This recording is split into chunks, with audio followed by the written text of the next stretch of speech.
Mark Cruz never play basketball eh. Why can't he just play basketball outside? Me, I always play basketball with RM. Last 2024, last 2 years ago, I play basketball. And here's the one thing for Mark Cruz. Mark Domingo Quason Cruz. I say to you, if you're watching this in my blog and content. You know, Mark Cruz. I say again, you need to stop posting about Rodrigo Duterte and his children. Stop making politicalized posts. Mark Cruz, people they're angry at you. You need to better to stop. If for example, if Wawel Romero read all the nonsense posts in Instagram and threads from Mark Cruz, remember, Wawel Romero will get angry at you. Just remember, Mark Cruz, you're the one who started last 2019. You brainwash Wawel to blaming me that I hacked Ronald Rebena's Facebook account. Which is not really true. Mark Cruz, I say again, can you just stop posting? I was told by Wawel. I was told by who's that I remember, Teacher May Tibor Show, Ate Rona, my mom, Kathleen Canete. When you're using Instagram or threads, can you just stop commenting about Rodrigo Duterte's children? Are you nuts, Mark Cruz?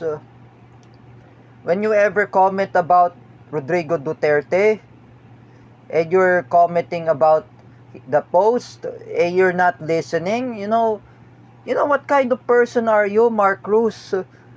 Mark Domingo Cruz, I've been told by Jerick Silva, he warns you, He told me, pakisabihan mo na lang si Mark Cruz. Tanggalin ang mga posts, kung ano-anong pinopost, like Rene Bartebonia, Alan Peter Cayetano, Rodante Marcoleta, Divine Adili, and next, the Duterte's children,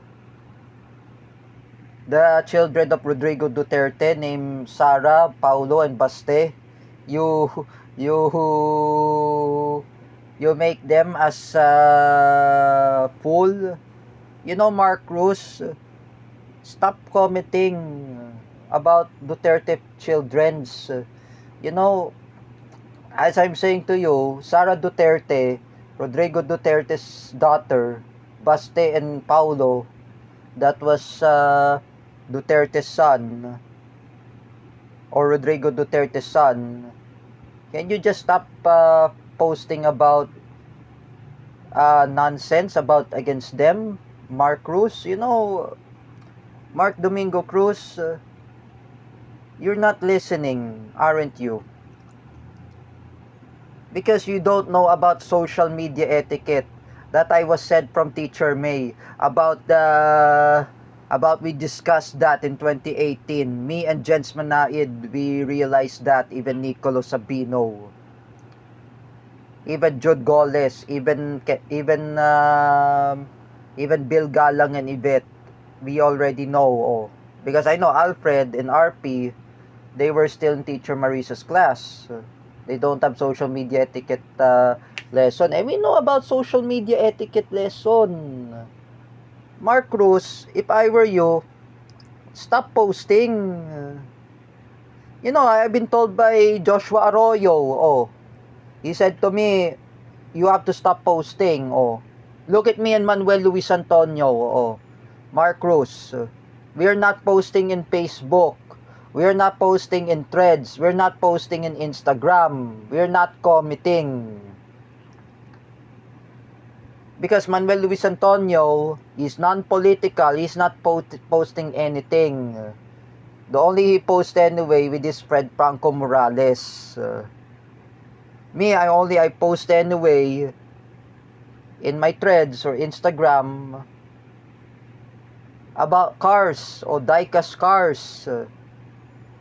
I say, I post in Instagram, I thanks Eskel Penumbra, the husband of Teacher Kel.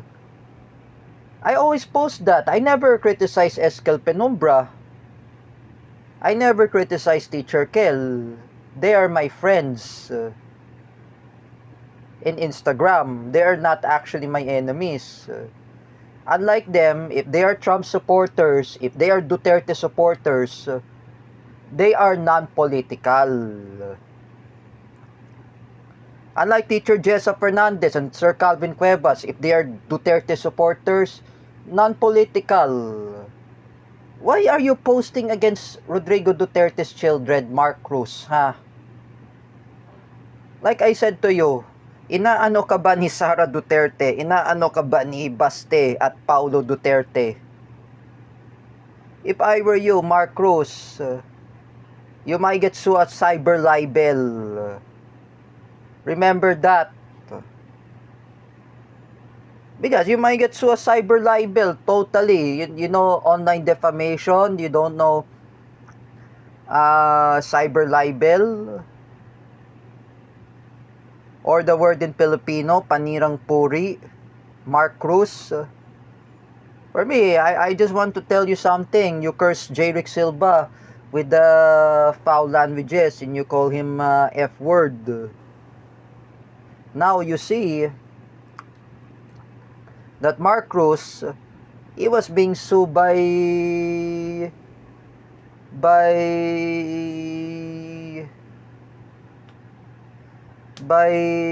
Jerick Silva, one of the Spedmotics.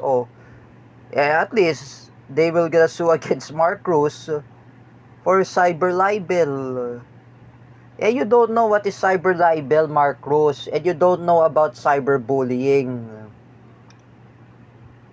Because you bully Juan Carlo Pabale. You curse Juan Carlo Pabale, an F-word. You curse Ryan Chris Lucero, that you curse him bad words too. And you call him a prime suspect. If I were you, Christian Minguito, if you're watching this, block Mark Cruz in Instagram and even Threads. He's not really showing how does he never respect. He accuses his own enemies, J.D. Sagala, Eliza De La Cruz. What's wrong with you, Mark Cruz? You're making lots of enemies. Like me, I respect my own enemy, my former enemies. I reconcile with Teacher May. I reconcile with Ate Dina. I will never do that again. I will never make fake account in Facebook. Because I know that will never be happen. You know, I say to my mom and she texts to Teacher May, if Rafael Tiburcio has Instagram or Threads, just block Mark Cruz. Don't believe his lies. All his stories are lies. Don't believe his lie. Don't believe his stories that what he's not telling, which was not really true. He's making a role play. He's making lies. And another one, he if I say again, another one, Mark Cruz, if I ask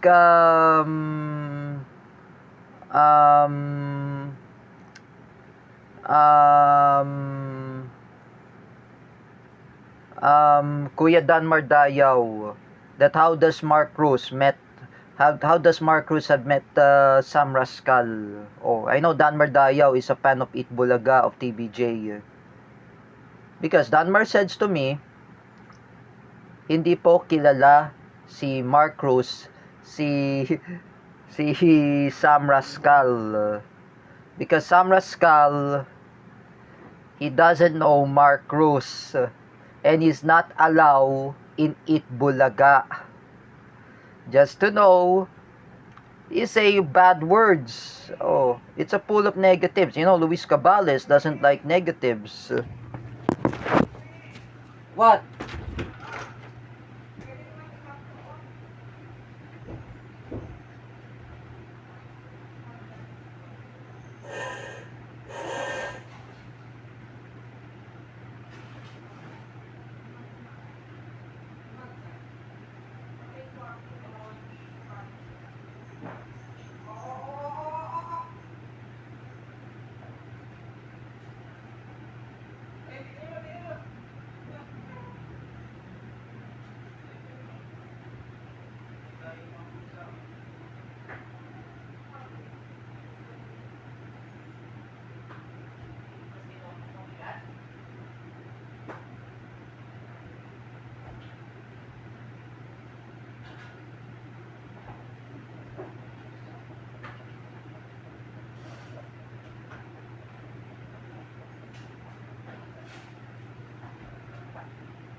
Okay. Okay, let's continue my vlog. Alright. Oh, I just say again, Mark Cruz, would you just stop posting about nonsense? You know, everyone are angry at you. I ask, for example, my friend Joshua Arroyo, he has Instagram or Threads. I told to Joshua Arroyo, Joshua, if I were you, don't believe Marcos lies, because he's posting about nonsense. I'm telling you, he's posting nonsense. And he realized all his stories are nonsense. You know that. You know, Mark Cruz,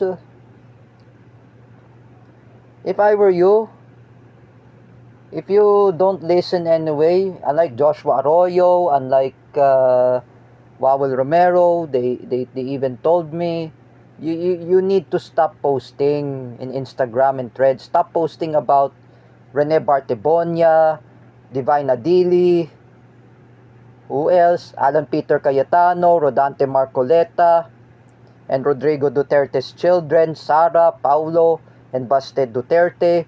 Can you just please stop posting it? You make offended to others, even the Duterte family, even the late basketball player Rene Bartebonia, and even Alan Peter Cayetano and Rodante Marcoleta. Stop posting, Mark Cruz.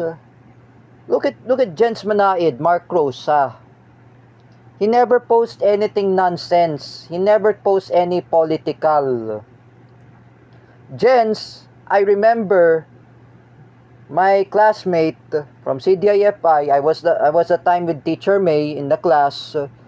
Um, um, he never post anything. Jens never post nonsense. Oh, Jens never post anything in Threads. With all due respect, Mark Cruz, you don't know what you're doing. You don't really understand what you're doing. I say again, your parents did not understand. Like, for example, hindi mo kasi naintindihan. Puro ka lang mag-post ng post. Kung ano-ano. Like, you know, Kathleen says to me, you need to stop posting. Oh, you know, J-Rick and I, we don't like nonsense. If I were you, Mark Cruz, tigilan mo na kasi pagpo-post. Kung ano-ano, like, what you're posting, it's nonsense. Even Bill Galang in Threads or in Instagram, he posts only buzz, or he posts only his blog. He never posts nonsense. Jens never posts nonsense. Jens always posts in Instagram or Thread new cell phone and he wants PS5. Just like I was told by JD Biniegas. I talked to Jens, I said, you want buy PS5, but he has his own PS4. Jens already have PS4. I was told this by his parents. Even the sister of Jens. Oh. Do you think, Mark Cruz, you don't realize what you're doing? You're posting nonsense? What about Jen's siblings? Oh, they never post nonsense. In Instagram, even threads. Thanks, Jen's Manaid siblings, I just want to tell everyone, at least all of you never post nonsense. Oh, don't post nonsense. You know, Mark Cruz, enough about posting nonsense. That's why I told to my mom, and she reported to Teacher May, that Mark Cruz is posting nonsense. Oh, about Rene Bartibonia. Oh, you know, Mark Cruz, you don't know who's Rene Bartibonia and Divine Adili. Divine Adili, he knows Paul Matthew Somera. Rene Bartibonia, he knows Teacher May Tiburcio in Ateneo Blue Eagle. Even Rene Bartibonia, that was a close friend of Jeric Silva's girlfriend when he was a peer in Panlarong Pambansa, and he's a good basketball player. Do not comment about Rene Bartibonia, Mark Cruz, and Divine Adili. You know, I just said before, dami kasi mapipigtasan sa'yo, like you're going to be bashed by the fans of Rene Bartibonia, and you're going to be bashed by Duterte supporters. Even Rowena Guanzon, they will bash you. They will bash you. Rowena Guanzon will bash you, Mark Cruz.